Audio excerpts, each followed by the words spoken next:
예, 하나님께서 세상을 창조하시는 기록을 보면 6일 동안 창조하시고 9일에 안식하셨다고 되어 있잖아요. 그러면 제가 이런 질문을 가끔 해봅니다. 8일 때 뭐 하셨을까요? 6일 때 창조하시고 7일 때 안식하셨어요. 그러면 8일 때는 뭐 하셨을까? 지구가 끝났으니까 다른 별? 다른 별에 가서 또 6일 일하시고 또 7일에 안식하셨을까요? 어떻게 생각하세요? 생각해 보신 적 있으세요? 아, 예, 뭐 성경에 없으니까 답은 없지만 저희가 생각해 성경에서는 뭐 같이 다스리자 그랬으니까 하루 잘 쉬고 그 다음부터는 또 자연 세계 아담과 하와랑 같이 다스리는 일을 하셨을까? 저는 그렇게 생각되지 않고 계속 안식하셨을 것 같아요. 안식이라고 하는 것은 육체가 그냥 편하게 아무 일도 안 하는 것이 아니라 하나님과 교제하는, 창조를 다 하셨으니까 그 다음부터는 피조세계랑 아담이랑 하와랑 교제를 하는 그 안식을 누렸을 것 같아요. 그것이 우리에게 주시는 천국에서의 안식이고 우리가 가나안 땅, 안식의 땅을 들어간다 그러면은 그런 의미잖아요. 그러니까 그런데 인간이 죄를 짓고 난 다음부터는 하나님께서는 주실 수가 없었다.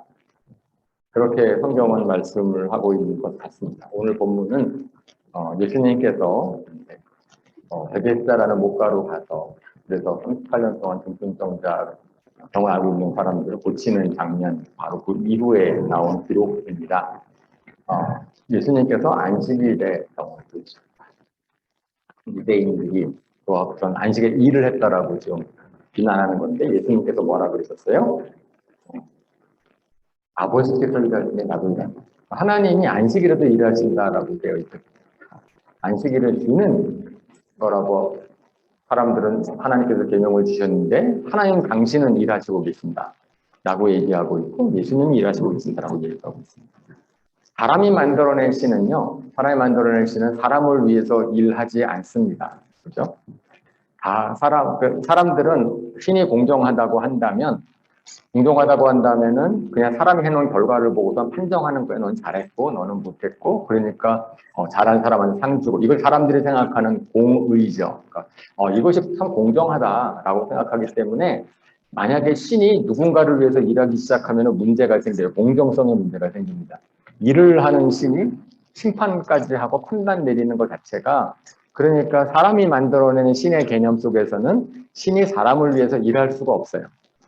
그렇겠죠. 그러니까 뭐 불교에서 얘기하는 이슬람도 얘기하는 거나 다 나중에 보면은 그래 우리 천칭 두 개 저울을 달고선 어느 쪽에 선을 더 많이 행했냐 악을 더 많이 행했냐 그리고 그렇게 하는 것이 공정하다고 생각하는데 사실은 그것이 사람들이 생각하고 있는 공정의 개념입니다. 우리는 뭐가 공평한가 뭐가 공의로운가 그러면은 사람들이 행한 일의 결과를 보고선 그걸 판단하는 것이 옳다고 생각을 하는데 우리 하나님은 그렇지 않으신 분이죠. 왜냐하면 사실은 공평하다, 그게 공정하지 않은 게 사람들이 태어난 환경이 다르고, 그죠? 갖고 있는 재주가 다르고, 사회가 다르고, 그렇기 때문에 사실은 그렇게 행위만 갖고서 판단하는 것은 결코 공평하지 않아요. 그러니까 사람이 무슨 일을 행했는지에 대한 결과를 보고선 그래서 그거 갖고선 공정하다고 생각하고 그거 갖고선 재판을 내리는 것이 올바른 신이 공평한 신이구나라고 하는 개념을 사람이 완전히 만들어낸 거죠. 우리 하나님은 그렇지 않으시다라고 성경은 이야기를 해요. 그래서 사실은 하나님은 모든 사람에게 다 기회를 주시고 그래서 그 사람이 어떤 행위를 했든지 간에 관계 없이 이 사람이 잘못했으니까 너는 벌 받아라 이게 아니고 잘못했던 사람 잘 살려고 했던 사람 관계없이 다 찾아가셔서 그래 나를 믿으면 내가 너를 갖다가 하늘나라로 데려갈게 그 일을 하시는 거죠. 그러니까 하나님께서는 계속해서 한 사람 찾아다니시면서 하나님 나라로 소통하시는 그 일을 지금도 하고 계시다라고 하는 겁니다. 그래요. 하나님께서 사람의 마음을 마음대로 컨트롤할 수가 없기 때문에 결국 하나님께서 하실 수 있는 일은 기회를 주고 누군가를 보내서 얘기하게 하고 결국은 선택은 내가 하는 거지만 하나님 그거 갖다가 또 그냥 안타까워하시면서 또 기다리고 성경에서 말하고 있는 하나님의 모습입니다. 우리 하나님의 모습은 나는 어떻게 살든지 관계없이 하나님께서는 그 한 사람, 잃어버린 한 사람을 어떻게든지 간에 기회를 주고 하나님 나라로 소통하시기 위해서 이런저런 일을 우리가 모르는 사이에 하고 계시다 라고 하는 것, 그것이 성경에서 말하고 있는 우리 하나님이세요. 어떤 사람들은 하나님이 세상의 주관자라고 하니까 하나님이 주관자라고 하시니까 나쁜 일 한 것도 있고 하나님 책임, 하나님이 계시면 왜 이런 일이 생겨? 이게 하나님이 주관자가 맞아? 이렇게 얘기를 하시죠. 그게 나쁜 일은 사람이 하는 거잖아요. 하나님께서는 사람에게 자유의지를 주셔서 사람이 악을 행할 수 있는 그런 가능성도 다 알고선 주셨는데 결국은 하나님께서는 그 가운데서도 구원을 위해서 한 사람이라도 하나님 나라에 데려오기 일하시고 계신다라고 하는 것 잘 알고 있습니다. 저희가 그런데 오늘 제목에서 제가 일하시는 하나님 이렇게 제목을 정하지 않았고 나를 위해서 일하시는 하나님이라고 했습니다. 거기에 내가 포함되어 있다는 것을 우리가 알고 있냐고 하는 거죠. 어떤 사람들은 힘들면 외롭다. 하나님이 어디 계시냐. 나를 버리신 것이 아닌가. 그럼 하나님은 계시긴 한 건가? 뭐 이렇게 생각하시는 분이 혹시 계실지 모르겠어요. 예수님 믿는 다음에도. 그런데 우리가 그거를 보면은 우리 하나님은 나를 위해서 일하시고 계시다라는 것을 우리가 좀 믿을 때 그것이 우리에게 얼마나 힘이 되고 실질적으로 그러한 하나님이 나를 멀리 하시는 것 같아. 우리가 그러한 잘못된 생각을 하지 않을 수 있다고 생각을 합니다. 그래서 나를 위해서 일하시는 하나님이라는 것을 알고 우리가 위로와 용기를 얻고 힘을 얻고 어떤 상황 가운데서도 우리가 정말 일모지할 수 있는 저와 여러분 되시길 주님의 이름으로 축원합니다. 네, 여러분들 좀 옛날 영화인데 2003년도에 개봉된 영화로서 브루스 올마이티라고 하는 영화가 있습니다. 혹시 보신 분 계세요? 많이 보셨네. 그걸 필독 영화인가요? 에반 올마이티까지 보셨어요? 네, 이게 후속작으로 많이 보셨네. 말이 잘 통할 것 같아요. 그럼. 네, 브루스 올마이티라는 영화가 있는데 그 영화 뭐 대부분 보셨지만 손을 안 대신 분들이 한두 분 계시니까 그 영화 재밌는 영화입니다. 그것은 영화 짐 캐리라고 하는 코미디 어쨌든 배우가 주연을 한 영화인데 방송국에서 일하는 리포터인데 그 사람은 다른 사람들을 잘 웃기고 그러지만은 자기는 항상 불평이 많은 사람이어서 항상 이제 하나님한테 신한테 불평하고 사는 사람이 거기는 하나님이라는 표현이 있지 않고 신이죠. 신한테 막 불평을 하다가 어느 하루에 아주 모든 나쁜 일이 다 생깁니다. 그 사람한테. 생방송을 하는 도중에 방송 사고를 일으키고 그리고 사고를 일으키고 나가다가 가는 도중에 건달한테 걸려가지고 왕창 깨지고 자동차 사고가 나고 여자친구랑 헤어지고 그러니까 이 사람이 그냥 어떻게 되겠어요? 그냥. 안 그래도 불평불만 충성인데 신한테 막 이제 따진 거죠. 근데 전화가 오죠. 사실은 그때 전화가 스마트폰이 있지 않았기 때문에 삐삐가 와가지고 이제 전화를 걸었더니 어느 건물에 오라고 신이 당신을 거기 갔더니 신을 만나는 거예요. 신을 만나서 신이 이제 그 사람한테 너가 한번 신 역할을 해봐라. 내가 나의 능력 다 줄 테니까 너가 한번 신이 돼봐라. 이제 그러는 거였어요. 그래가지고 이제 그 사람이 신이 되고 나니까 능력이 막 생기니까 어떡합니까? 자기가 당했던 거 다 갚아주고 건달 펴주고 방송국에서 막 이렇게 좋긴 했는데 문제가 생긴 거예요. 무슨 문제가 생겼습니까? 예. 막 전 세계에서 기도 제목이 막 올라오는데 너무 하나하나 읽다가 이게 안 돼. 도저히 감당이 안 돼.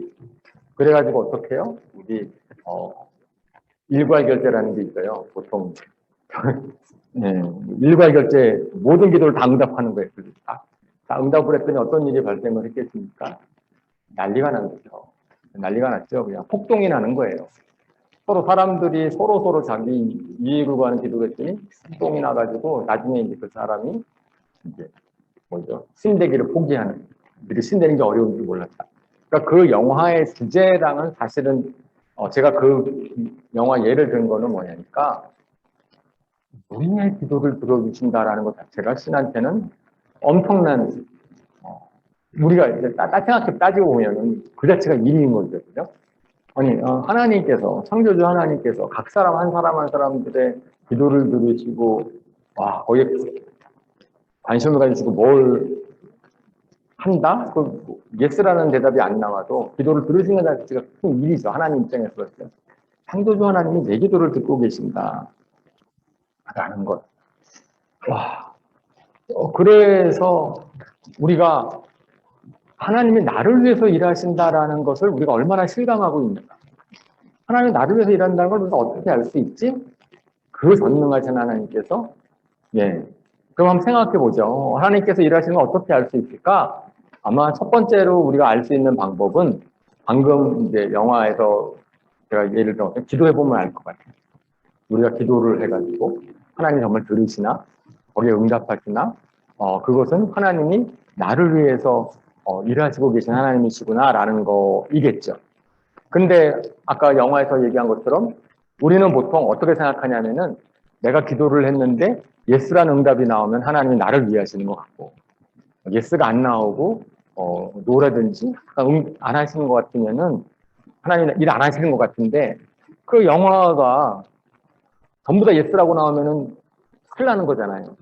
그죠? 하나님은 모든 걸 전체를 다 보고 계시기 때문에 나의 미래를 보시고 나의 속을 아시고 그러시니까 나한테 최선을 주시는 분이시니까 그래서 우리가 꼭 예스라는 응답이 나와야지만 일하시는 것이 아니다라고 얘기를 하는 거죠. 사실은 기도한 다음에는 답이 예스가 나오는지 노가 나오는지 웨이시라고 나오는지에 대해서는 주목할 필요가 있어요. 그래. 근데 우리가 보통 기도하고 나면은 그걸 주목하지 않아. 내가 원하는 대로 되지 않으면 더더욱 하나님이 이랬다고 생각하지 않거든요. 이제 그런 거랑 달리 여기 젊은 분들이 많으니까 제가 가끔가다가 결혼 세미나를 합니다. 이제 주례하러 못하고 오면은 그래 결혼 세미나 해줄게. 그래서 이제 결혼 세미나를 할 때 제가 물어보는 게 있어요. 서로 이 사람은 왜 결혼하려고 그래? 결혼하려는 이유가 뭐냐? 제가 기대하는 답은 뭘까요? 근데 그 사람들은 보통 어떻게 답을 하겠어요? 결혼은 왜 배우자를 결혼하려고 그래? 그러면 저랑 잘 맞아요. 저를 잘 이해해줘요. 예, 그런데 절대로 조건받다는 얘기 안 해요. 뭐 얼굴이 예뻐서 뭐가 흑볼이 좋아 이런 얘기는 안 해요. 그냥 그런 것들은 조금 있겠죠. 하지만 어쨌든 막 그래요. 그러면은 근데 제가 그렇게 질문하는 이유는 저 사람이 내가 이런 면이 좋아서 결혼하려고 했다라고 하는 그 조건이 깨지면 그 조건에서 문제가 생기면 어떻게 할 거냐라는 것. 이제 그것에 대해서 이제 제가 물어보려고 하는 거거든요. 사실 제가 원하는 답은 믿는 사람들에게 있을 답은 저 사람은 하나님이 짝지어진 사람인 거랑 확신이 들었습니다라고 얘기하기를 기대하는 거예요. 그래서 제가 항상 하는 게 기도해 보라는 거죠. 그래서 이 사람이 하나님이 짝지어진 사람이라는 확신이 드느냐. 그러면은 나중에 결혼하고 나서 조금 문제가 생겨도 하나님이 나한테 최선의 사람을 주셨다라고 믿는 거기 때문에 다른 사람한테 한눈 팔거나 후회하거나 그러지 않을 수 있다. 네. 내가 이 조건이 좋아서 이 사람이 좋았는데 나중에 뽑았더니 좀 사이가 나빠졌는데 더 좋은 사람이 있는 것 같아. 나를 더 위하는 사람 같아. 그렇게 될 수 없다는 거예요. 하나님이 딱 좋은 사람이라는 확신만 있으면. 그래서 제가 기도해 보라고 합니다. 그러면은 그다음부터는 어떤 일이 벌어지겠어요? 기도하고 나면. 그 다음에는 이제는 뭐냐면은 이 사람이 맞는지 안 맞는지에 대해서 제가 관심을 갖게 되는 거예요. 제가 지금 살고 있는 저 집사람이랑 결혼할 때 그런 확신이 있었어요. 그러니까 하나님이 이렇게 해주는 것 같았어요. 근데 이 사람이 첫사랑이 아니야. 그 전에 누군가가 있었어요. 근데 아닌 것 같아. 기도하는데 이게 뭐가 이게 아니야. 이렇게 뭐가 거슬려져. 그러니까 이제 포기가 되기 쉬웠어요. 하나님이 아니라고 하는가 보다. 그때 포기가 되는데 하나님이 짝짝인 사람인 것 같다 그러니까 이거는 좋은 거잖아요. 그러니까 제가 이 말씀을 드리려는 포인트는 이거 굉장히 중요한 문제니까 저희가 관심을 갖는 거예요. 기도하고 나서 하나님이 여기에 대해서 뭐라고 응답하실지 예스든 노든 우리가 믿게 되면은 그러면 거기에 대해서는 이건 하나님이 일하시는 거다라고 하는 것. 에베소 3장 20절 21절에 혹시 여기 있지 않나 모르겠어요. 그 다음 말씀 구절이 뒤로 하나 넘기시면 에베소 3장 20절 21절 같이 한번 읽어볼까요? 시작. 우리 가운데서 역사하시는 능력대로 우리가 구하거나 생각하는 모든 것에 더 넘치도록 능히 하실 이에게 교회 안에서와 그리스도 예수 안에서 영광이 대대로 영원 무궁하기를 원하노라. 아멘. 여기에 우리가 구하거나 생각하는 모든 것에 더 넘치도록 능히 하실 수 있는 우리 가운데서 역사하시는 능력에 따라서 이게 참 하나님이 역사하시는데 우리가 무엇을 구했든지 간에 하나님께서는 우리가 구하는 것 이상으로 우리에게 주시기를 원하시는 분이시다. 예수님한테 온 많은 사람들이 자기의 인생의 문제를 해결하러 왔지만 예수님께서는 그 사람의 속마음을 보시고 더 근본 문제를 해결해 주시는 게 많이 나오잖아요.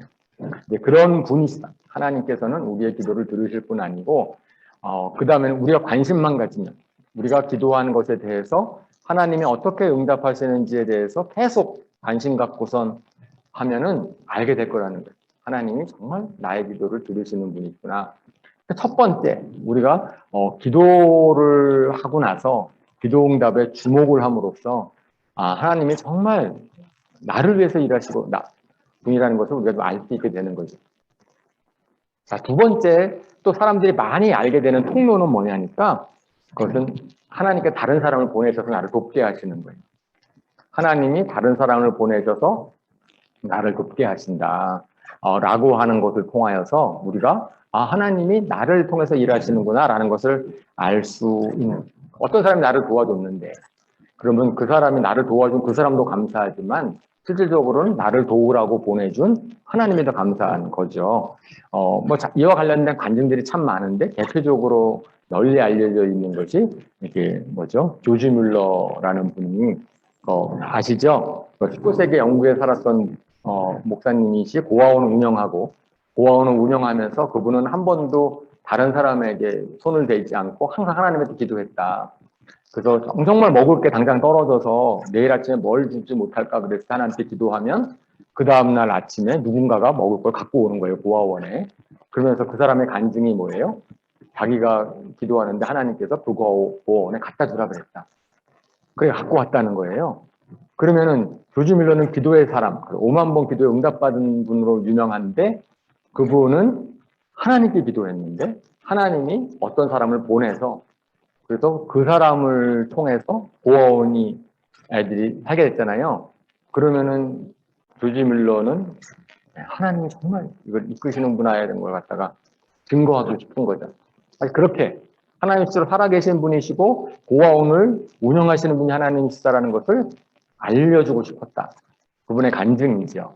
하나님 일하시는 분이신 걸 알고 싶었다. 근데 통로가 다른 사람을 통해서 온 거거든요. 제가 우즈벡에서 지금 선교 사역을 하고 계시는 목사님이 한 분 계시는데 그분이 하시는 말씀이 참 기억에 남았어요. 아주 좋은 표현이고 저는 이제 그분이 이렇게 말씀을 하세요.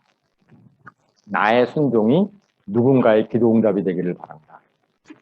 그 무슨 말이냐면은 하나님이 나를 통해서 어떤 사람을 도우라고 하시는데 그러면은 그 사람은 그거를 위해서 하나님께 기도했을 거라는 거예요.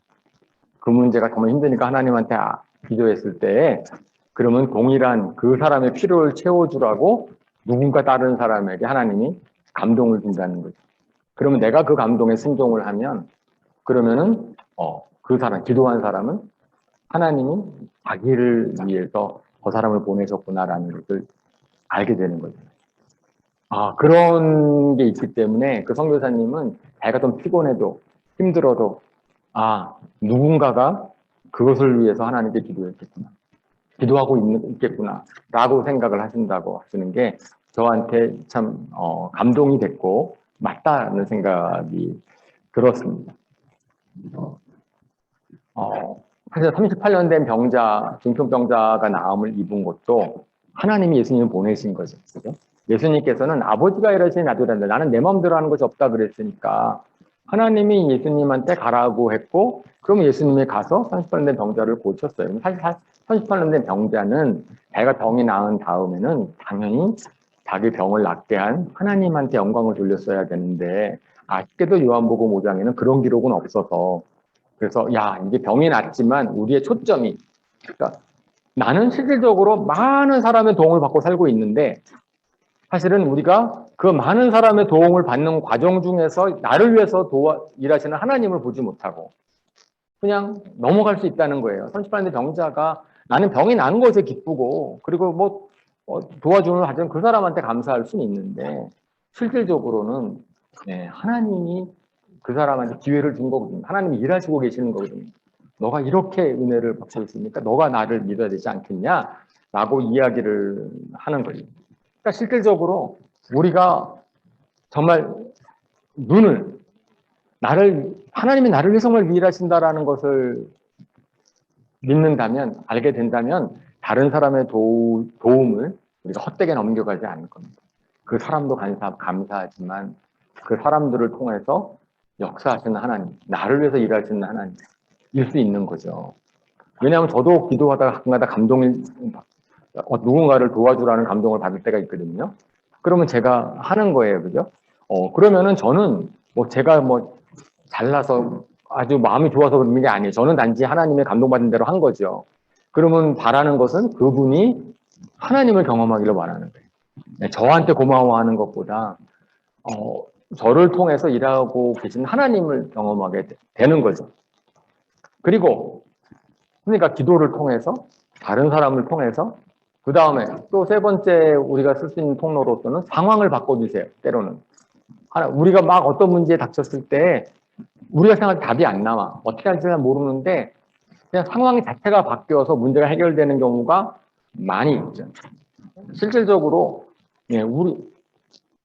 우리의 죄 문제 우리가 결코 해결할 수 없는데, 그죠? 그래서 다른 종교 같은 경우는 선한 일을 많이 해서 죄 문제를 해결하라 막 이렇게 얘기를 하는데, 우리 하나님께서는 완전히 다른 방법을 쓰신 거잖아요.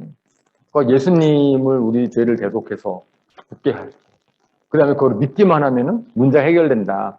그것은 완전히 하나님이 주도하신 것이고 우리가 한 건 하나도 없는데, 그러니까 문제를 다르게 보게 만드신, 상황을 바꿔주신 하나님, 그런 거 있죠. 구약 성경에는 그런 일이 비일비재하죠. 전쟁에서 누군가의 어떤 문제에서 그냥 전쟁의 승패는 사람의 능력에 달린 것이 아니다. 하나님이 주관하시는 것이다. 너희는 가만히 있어서 내가 일하는 걸로 봐라. 하나님께서 말씀을 하시고. 그러니까 그것은 내 주변의 상황들이 어떻게 생각하면 하나님의 일하심일 수 있는 거예요. 여기에 대학원 다니시는 분들은 이제 좀 프로젝트 같은 거 참여하시는 분 계시겠지만, 제가 큰 프로젝트를 한번 한 적이 있어요. 3년짜리 프로젝트를 하는데 매년 평가를 하는 거예요. 매년 평가를 하는데 3년짜리였는데 2년 딱 하고 나서 잘렸어. 중단됐어요, 프로젝트가. 그러니까 몇 개 경쟁하는 팀 중에서 한 팀을 떨어뜨려야만 됐는데 저희 팀이 떨어진 거예요. 그러니까 세상 사람들이 볼 때는 되게 안 됐다, 그렇겠죠. 문제일 수 있잖아요. 근데 저는 이거 하나님이 떨어뜨렸구나. 너무 감사할 수 있는 그 주변 상황들, 여건들, 그런 게 있어서 저는 되게 감사했어요. 실질적으로 그거 자체가 어찌됐든지 간에 그것이 저한테 사실 그 컴프레스 하면 되게 힘들거든요. 2년 동안 이제 고생했는데 딱 떨어지고 나니까 갑자기 그냥 편해지더라고요. 그리고 그 과제에 대해서 여러 가지 좀 어려운 것들이 많아서, 근데 더군다나 제가 잘못해 떨어진 게 아니고 최선을 다했는데, 떨어뜨리는 분이 저한테 굉장히 미안해 했어요. 어쩔 수 없이 떨어뜨리니까 죄송하다. 그러니까 나쁘지 않았죠. 외형적으로 봤을 때는 그것이 성공하는 게 당연히 좋은 것처럼 보이지만, 우리가 하나님을 믿는 사람들은 다른 시각이 생기는 거예요. 어떤 상황이 생겼을 때, 이 상황에서 저는 제가 뭐 그 가운데서 하나님이 나를 도우셨다라는 저는 이제 확신이 있으니까 확신이 드니까 마음이 편안하죠 일단 마음이 편안 감사하고 그러니까 상황을 바꿔주실 수 있다 하나님께서는 내가 잘 알지 못하는데 우리가 그런 식으로도 하나님을 경험을 합니다. 아마 그런 것 조금 제가 민감하면 그리고 그렇게 되면은요 그러니까 기도를 통해서 다른 사람을 통해서 상황을 통해서 어쨌든 쌓여서 그러면 저희한테 뭐가 생기는 믿음이 생겨요. 하나님이 나를 도와주고 계시는구나. 그런 믿음을 통해서 생기게 되면은 그러면은 성경에 있는 말씀들, 시편에 있는 모든 말씀들 같은 거 나를 도우시고 나와 함께 하시고 그런 분들이 내 얘기가 되는 것처럼 들리기 시작을 하는 거죠. 그래서 하나님의 말씀이 이게 여러분들 정말 창조하신 하나님께서 나를 도우신대, 나를 위해서 일하신다니까요. 이게 말이 됩니까? 뭐 다른 세상을 위해서 일하시고 큰일 하시고 나 같은 거에 무슨 관심이 있겠어? 완전히 다른 얘기죠. 나 한 사람을 위해서 하나님께서 일하신다라는 것을 내가 믿기 시작하면요. 그러면 신앙하는 방법이 달라지는 거죠. 사실은 제가 이 주제로 묵상을 하고 이제 말씀을 전하게 된 이유는 갑자기 어느 날 뭐 직장에서 가정에서 제가 섬기는 교회에서 여러 가지 안 좋은 어려운 일들이 막 생겼어요. 하루에 항상 이제 나쁜 일은 한꺼번에 생길 때가 있잖아요. 그러니까 제 마음이 갑자기 힘들어졌을 때 그럴 때 제가 떠올린 찬양이 주가 일하시네. 우리가 뒤에 좀 이따 부를 텐데 그게 떠오른 거예요. 얼마나 제가 위로를 받았는지. 그 다음부터는 제가 하나님이 나를 위해서 일하시고 계시니까 왜 제가 쓰는 게 하나도 없으니까 제 힘으로 할 수 있는 일이 아니니까 그냥 하나님께 그 일을 맡기게 된 거고 현재 진행 중이에요. 그 일들은 진행 중인데 저는 이제 그런 믿음을 가지고 있습니다. 네. 하나님께서 나를 위해서 일하신다. 네. 나를 위해서 일하신다라는 것이 정말 엄청난 은혜거든요. 그거 알게 되면 그 다음부터 나오는 모든 것들은 자발적인 겁니다. 자발적인 것. 제가 성경을 읽을 때 제가 좀 강조하는 게 있어요. 우리는 보통 읽을 때 하나님께서 나한테 뭐라고 하라고 하시나 꼭 그 관점에서 성경을 많이 보게 되거든요. 그런데 특히 청년 여러분들 그렇게 읽지 마시고요. 왜냐하면 우리는 계속해서 위로부터 어른들로부터 학교로부터 뭐로부터 넌 이렇게 살아야 돼, 뭐 해야 돼 그래가지고 초점이 나한테 있어요. 그래서 성경을 읽을 때도 하나님은 나보고 뭐 하라 하시지? 순종하라 하시나? 예배하라 하시나? 뭐 하라 하시나? 틀린 거 아니지만 그것보다 훨씬 더 먼저 알아야 되는 게 있어요. 성경에서는 하나님은 어떤 분이신가? 하나님은 무슨 일을 하시나? 네. 하나님이 도대체 이 장면에서 도대체 어떤 역할을 하시나? 여기 예를 들어 룻기 같은 경우 뭐 다윗 사실은 거기에 하나님만 하나도 없는 장들이 여러 개가 있어요. 그 과정에서도 거기에 하나님이 역사하고 계십니다. 하나님이 그 사람을 보호하고 계시다라는 것을 갖다가 우리가 볼 수 있게 되면 그러면은 거기에서 나오는 사람들의 반응들이 이해가 되기 시작하는 거예요. 우리가 잘못하면은 이제 신앙생활을 종교식으로 하기 되게 쉽거든요. 저희 혹시 그 책을 읽어보신 분이 계시거나 소개받은 분이 있는지 모르겠는데, 센터 처치라고 하는 책 아세요? 팀 켈러 목사님이라는 분 혹시 아세요? 팀 켈러 센터 처치라는 책을 쓴 분이고, 그것은 뉴욕 맨하탄에서 젊은이 사역을 통해 가지고서 굉장히 유명해지신 분, 연세는 많이 되신 분이 70이나 넘으신 분이신데 맨하탄에 교회 3개를 개척하셨. 결국 처음에 하나로 시작했다가 3개를 개척하셨는데 저는 굉장히 도전을 받은 거예요. 그러니까 도시에서 가장 더군다나 인본주의 만연한 뉴욕에서 복음이 전해질 수 있을까? 그리고 복음의 부흥이 일어날 교회가 부흥할 수 있을까? 젊은이들이 모여드는 교회가 가능할까? 뉴욕에서. 근데 그분은 가능하다는. 뉴욕이 가능하면 서울이 왜 안 되겠느냐. 뉴욕이 가능하다면 어디가 왜 안 되겠느냐라는 것 때문에 제가 굉장히 관심을 가지고 보고 있을 때에 거기서 가장 강조하는 게 그겁니다. 강조하는 게 우리의 신앙생활이 좀 뭐죠? 하나님이 일하시는 것 때문에 너무 감동받아서 하는 신앙생활이 아니라 많은 경우에 좀 종교화되어 있다는 거예요. 근데 생각해 보면 그것들이 우리의 에너지를 빼앗기도 하고 우리로 하여금 참 열정을 갖지 못하게도 하지만 문제는 다른 사람이 볼 때 이 복음이라는 것에 대해서 오해하게 만든다. 근데 성경에서 보니까 바리새인들, 우리가 가장 강조하는 게 뭐죠? 하나님이 나를 얼마나 사랑하는지를 우리가 알았으면 좋겠다. 또 내가 얼마나 주님을 사랑하는지를 우리가 고백하고 그 다음에 주님의 말씀을 잘 들으려고 순종하고 사실은 그 관점에서 봤을 때 바리새인들은 어때요? 바리새인들은 하나님이 자기네들을 사랑한다는 확신이 있었고 자기는 하나님을 사랑한다는 열정이 있었고 그 사도 바울 같은 경우 회심하기 전에 그죠? 율법을 엄청나게 잘 지켰잖아요. 그죠? 네. 그랬는데 복음이 아니잖아요. 그들이 알고 있는 것도 복음이 아니고 그들의 초점은 뭐냐면 자기거든요. 하나님이 아니거든요.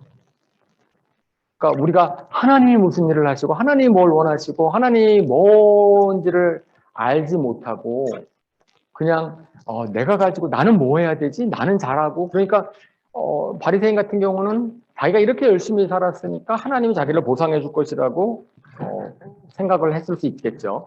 로마서 10장 2절 3절에 그 다음 거에 보면 내가 증언하노니 그들이 하나님께 열심히 있으나 올바른 지식을 따른 것이 아니라 하나님의 의를 모르고 자기 의를 세우려고 있어 하나님의 의에 복종하지 아니하였느니라.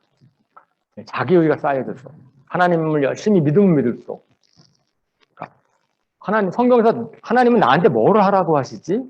그리고 나는 그걸 열심히 하면 할수록 잘못하면은 우리의 의가 높아질 수 있다는 거예요. 거기에 은혜에 감사해서 나오는 게 아니다.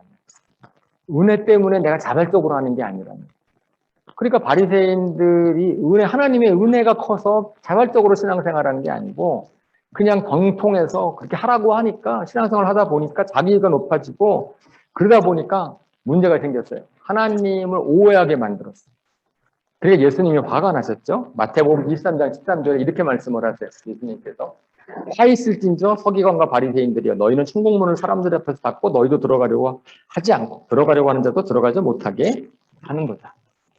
제가 맨 처음에 뭐라 그랬냐면은 하나님이 무슨 일을 하세요? 어떻게든지 간에 한 사람이라도 구원하시기 위해서 특히 죄인 찾아가서 이렇게 구원하려고 하나님은 그 일을 하고 계시는데 바리새인들은 하나님을 믿는다고 하나님을 잘 믿는다고 하면서 무슨 일을 하고 있는 거예요? 구원받지 못하게 막아서고 있다. 그러니까 이게 무슨 일을 한 거냐 이거죠. 자기가 열심을 냈던 것이 도대체 무슨 일을 한 거냐. 그러니까 오늘날에 있어서 불신자들, 오늘날의 세상이 왜 복음에 관심이 없고 왜 하나님의 말씀을 듣지 못하느냐는 어쩌면은 우리의 믿는 사람들이 좀 종교 생활을 하고 있는 쪽으로 많이 가. 사람들이 이제 그 센터처치라는 그 책에서 제일 강조하는 게 그 첫 부분에 강조하는 게 그겁니다. 복음을 회복해야 된다. 복음은 우리가 하나님을 위해서 뭘 하는 게 아니고 하나님이 우리를 위해서 뭘 하셨는지를 우리가 잘 아는 거죠.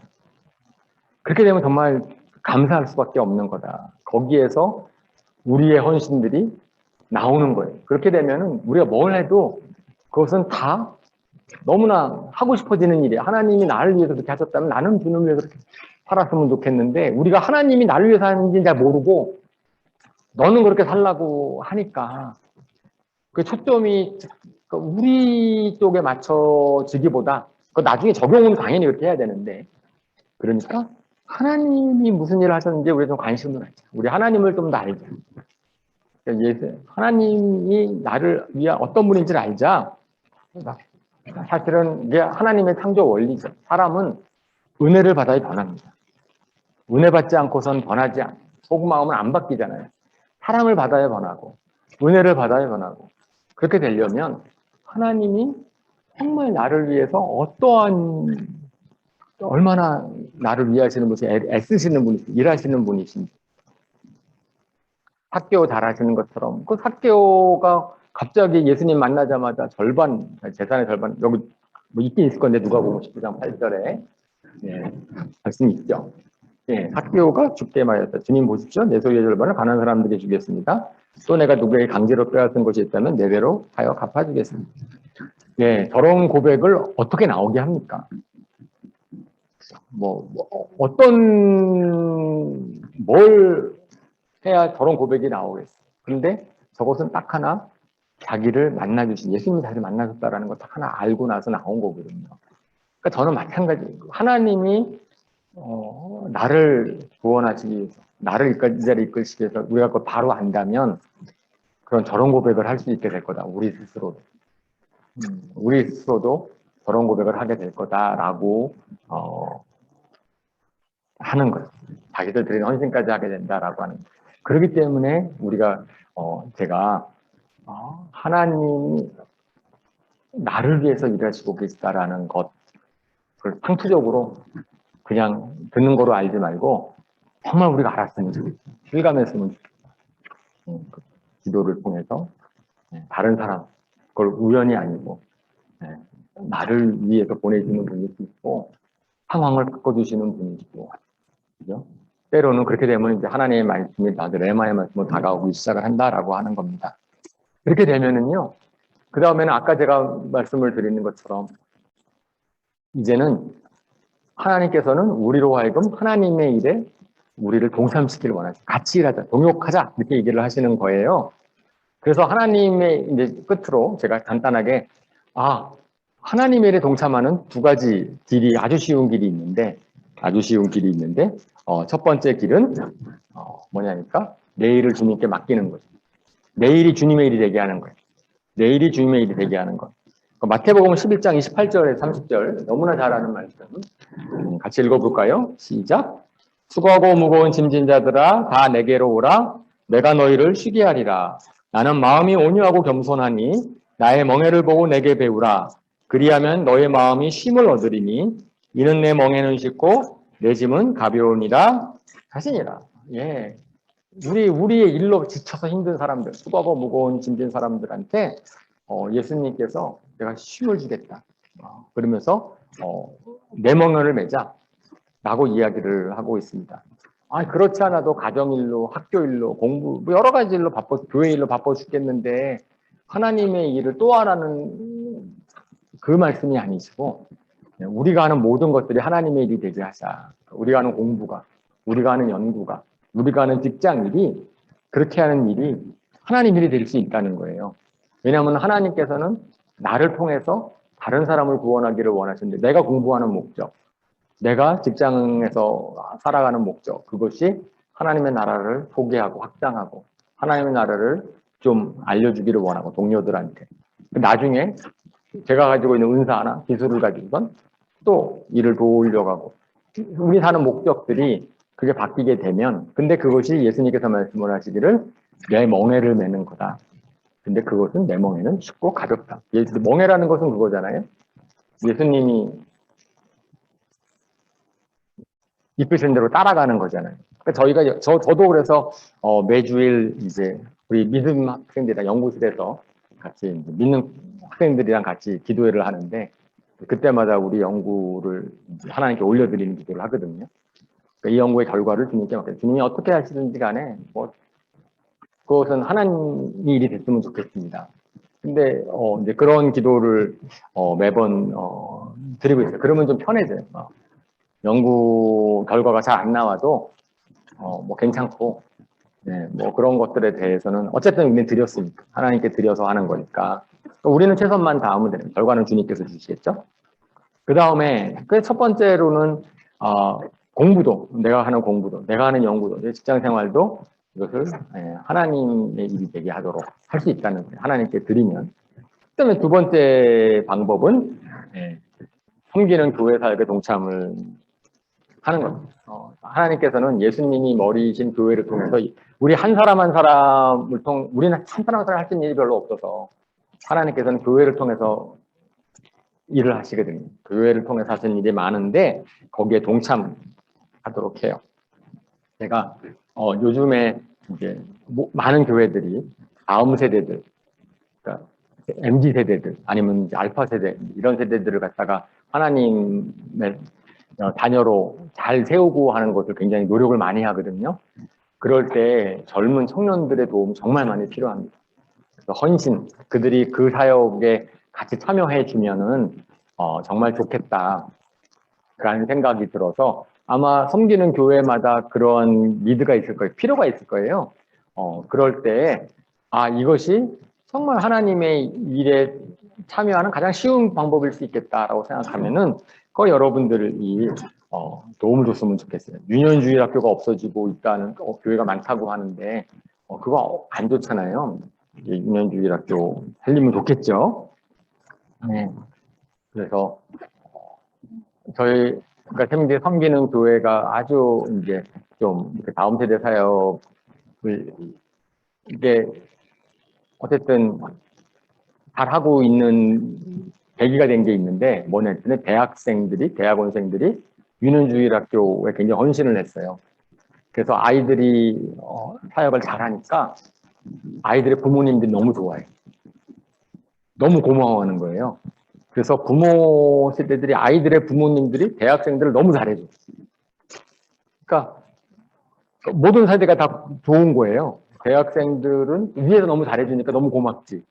먹을 거 잘해주지, 뭐 축복해주지, 뭐 해주지, 신나지. 그리고 애들 놀아주는 건데 뭐 잘 해주니까 근데 애들도 좋아하고 부모도 좋아하고 그러니까 소문이 났어. 야, 저 교회 가면은 애들이 행복하다. 그러니까 사람들이 더 와. 애들 때문에 부모님이 와요. 그리고 실질적으로 대학생들은 또 뭐 믿음이 좋아서 하는 게 아니고 그냥 애들을 놀아주는 거예요. 같이 놀아주고 그냥 그 다음에 심지어 교회 처음 온 친구들이 그 어린이 사역에 동참해요. 놀아주는 건 할 수 있잖아. 거기서 가르치는 건 다른 사람이 해도 그러니까 놀이터가 된 거예요.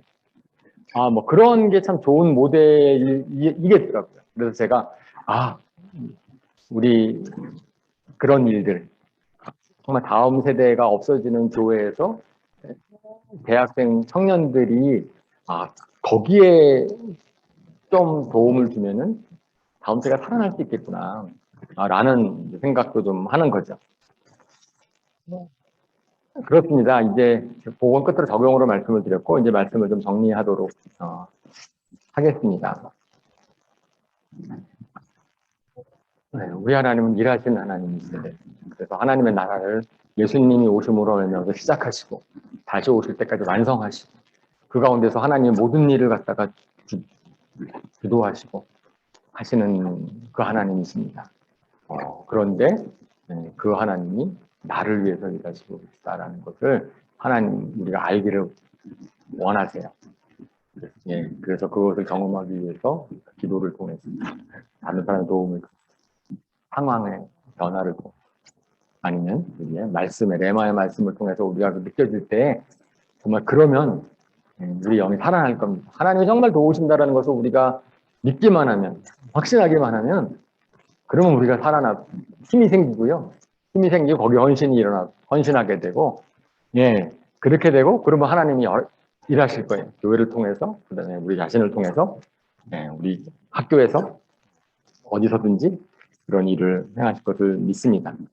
그런 하나님의 일에 동참한 하나님의 은혜를 먼저 받고 하나님의 은혜를 알고 은혜 때문에 주님의 일에 동참하는 저와 여러분들 되시기를 주님의 이름으로 축원합니다.